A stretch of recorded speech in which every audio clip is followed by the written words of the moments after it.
In this video, I'm going to show you how I went from around 100 followers on TikTok to over 7,000 followers on TikTok in just 3 months. Watch through all the way to the end. There's no secret courses, nothing I'm going to try to promote. I'm going to give you the simple way that I've grown my channel that quickly in just 3 months. Go ahead and hit that subscribe button, hit that like button, and drop a comment if this video is useful. Let's get into it. With any social media platform, there is no guaranteed method to go viral. If there was, every single person would take advantage of it. But there are certain ways and certain practices you can adapt to succeed on certain platforms. For me, TikTok for the longest time was this unattainable platform. I felt like I was too old. Even at 26, I felt like I was too old. I had missed the point. And when I started my account in 2019, it took me till April of 2021 to get my first 80 to 100 followers on the platform. I would post once in a while. I was inconsistent and I really struggled to gain traction. And I thought it was an issue with a lot of different factors. But what I came to realize in April of 2021 was that I was just leveraging the platform incorrectly. And so in today's video, I want to give you a couple tips to really leverage TikTok to your advantage and start seeing growth like never before. Like I mentioned, from 2019 to 2021, I had gained maybe 100 followers on the platform, and that's being generous. But the first video that really popped off was in April of 2021. My first video from September 2019 was professionally edited, had licensed music, was a really cool video. And that video to date has 476 views, 31 likes, and 2 comments.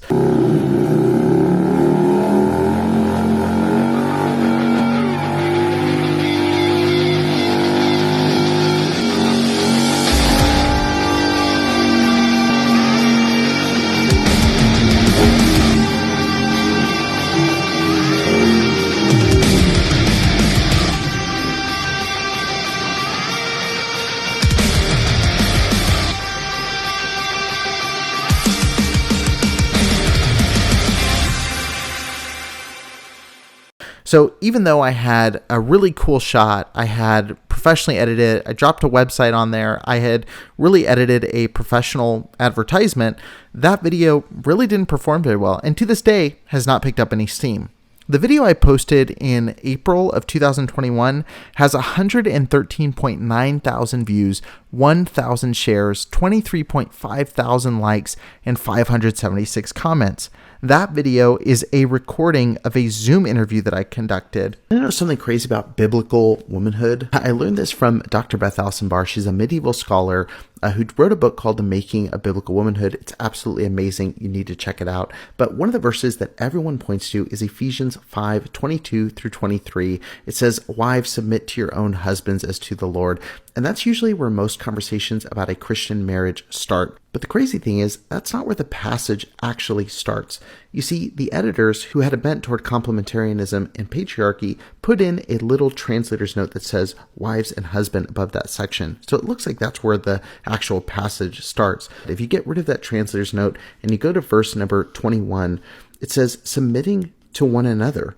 Men and women are supposed to submit to each other in a marriage relationship. It's supposed to be a combination of give and take, of care and love for one another, not of dutiful servitude to a husband on behalf of the woman. That video is literally a picture of me just like this, sitting in front of my webcam, talking about a misinterpreted verse that's used in a lot of scripture passages. For those of you that don't know, I host a podcast called Preacher Boys that really takes a look at abuse that happens within churches. I'll drop a link to that in the show notes below and recommend a video somewhere up here in the top of the screen. But the point is that the less produced video performed a lot better. And there's a couple reasons why, and it's all of the reasons I'm going to give you are things that I implement in almost every single video that I've released from that point on. Number one, you need to pick a niche. And I know this sounds like common sense, but too many people, including myself, don't take the time to figure out what topic or type of content they want to focus on their channel. Now, look, you don't have to stick directly with this all the time. You can occasionally incorporate something else that you think is genuinely funny, has viral potential, or is just something that you're interested in talking about. But overall, your channel will benefit from having some kind of overarching theme or tone, at the very least, that tells people what kind of channel you are. If you're sarcastic, keep that sarcastic tone going. If you want to talk about a certain sport, talk about that. If you want to talk about makeup, talk about that. If you want to talk about, like me, I'm really passionate about advocacy work and talking about abuse within churches. So I talk a lot about purity culture and abuse and the Church 2 movement, things like that. When I first started my channel, I had some cool content, but it was all very random. I had motorcycle footage from a shoot. I had movies that I was buying. I had behind the scenes footage of me dancing around in our advertiser's office at the job I used to have.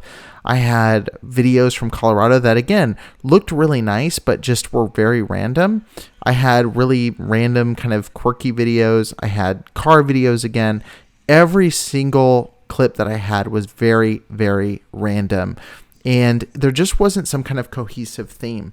It was when I started really doubling down into the topic of church abuse, which is what my podcast Preacher Boys is about, that I started seeing success. There are riches in niches. I don't just mean financial riches. I mean, there are riches in gaining listeners, viral potentiality, and things like that when you stick to a specific lane. This leads me to my next point. Don't be afraid to be polarizing. In fact, start with being polarizing. Now, I don't mean be a jerk. I don't mean be obnoxious or hold to positions that you don't believe in, but everybody has something they strongly believe. And when you express what you believe strongly, it's going to separate people that agree with you and people that disagree with you. Both of those have the potential to follow you if you do this the right way. There will be people that follow you because they passionately agree with your message, and there will be others who are turned off and are going to leave you and not pay attention to your content from there on out. But there's also a fraction of those where if you're presenting in the right tone, in the right way, they might stay and listen to hear your position. I have a pretty good mix-up of people that follow me. I have people that come and listen to push back and also hear perspectives, and I have people that listen because they agree with the majority of what I say. Both of those are okay, and it's okay that I'm losing a lot of listenership or potential viewership because they disagree with my message. That's fine, because what I truly believe is going to come out. So why start with a false front?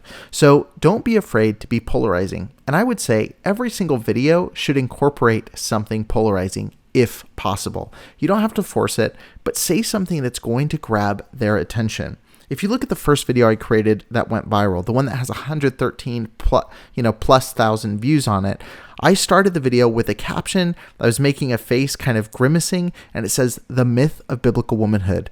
For anybody who's interested in that topic or who's been reading books about this subject lately, it's going to grab their attention. And for people who are worried about anything that critiques biblical womanhood, they're going to tune in to see what the argument is.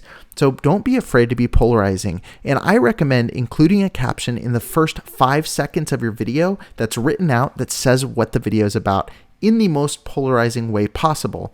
This has the most chance of stopping somebody's scroll and getting them to watch your video. Don't take a lot of time building into it. People are scrolling. You need to get their attention. So be sure to say something very quickly that's going to bring them into the video. Even if it's just informative. I host a podcast about church abuse, or what's the weirdest thing that you've ever seen happen in a church service, or when Sarah decided to take down NXIVM, because I interviewed someone who was in the NXIVM cult, or if it's something funny. I turn my 1-star reviews of my podcast into motivational quotes. There's a lot of ways you can grab people's attention very quickly and pull them into your video. How do you get them to stop the scroll? The third thing I'll say is production really doesn't matter. Some of my most viral videos are recorded, like I said, just like this. I'm sitting in front of my computer. I've got my webcam on. I'm sitting there. I've got my ceiling fan on. As long as the sound is crisp and clear, and as long as the content is good, it really doesn't matter if you have a professional editing software. And honestly, I've seen that hurt the performance of some of my videos. TikTok is very forgiving of adding captions within the platform, and actually it seems to reward that. So don't be afraid to do something that you wouldn't necessarily do in a video you want to look like a polished commercial. Don't be afraid to add headlines within TikTok, use emojis, things like that. And don't be afraid to utilize webcam videos, Zoom videos, or even cell phone videos. It's not that big a deal. In fact, one of my recent videos that performed very, very well, got 181 likes, 18 comments, 1.5 thousand views, is a video where I'm walking down the street at night with street lights and speaking into my camera. It's a really simple video. It's not highly produced, but it did really well because the message resonated. Number 4, respond to your comments. You should leave a written response to as many comments as you can. When you have a video pop off, this can be time consuming, but put on a Netflix show, go through and respond to your comments. And beyond that, respond to your comments with videos when it's applicable. Sometimes when people comment, you can actually click on the comment itself. Let me see if you can see that. You can click there, and it gives you the option to click and record a video response. All you have to do is click that camera. It's hard to do this. There we go. It'll open it up. You can respond with a video right there, and it's going to post that video response to their comment as an original piece of content that has the potential to get some more traction. So respond to comments and use video when possible. And last but not least, don't be afraid to use trends. When you hear a trending sound and you can think of a way to incorporate that into your niche, take advantage of that. Create a video that falls in line with the trend and try to use that to gain some more traffic within your channel. All right, guys, there are 5 tips to grow your TikTok channel. I hope that they're helpful. If you have any questions, if you have any thoughts or anything that's worked for you that I didn't mention in this video, drop a comment below and be sure to like and subscribe if any of this was helpful to you. Thank you guys so much for tuning in. I'll catch you in the next video.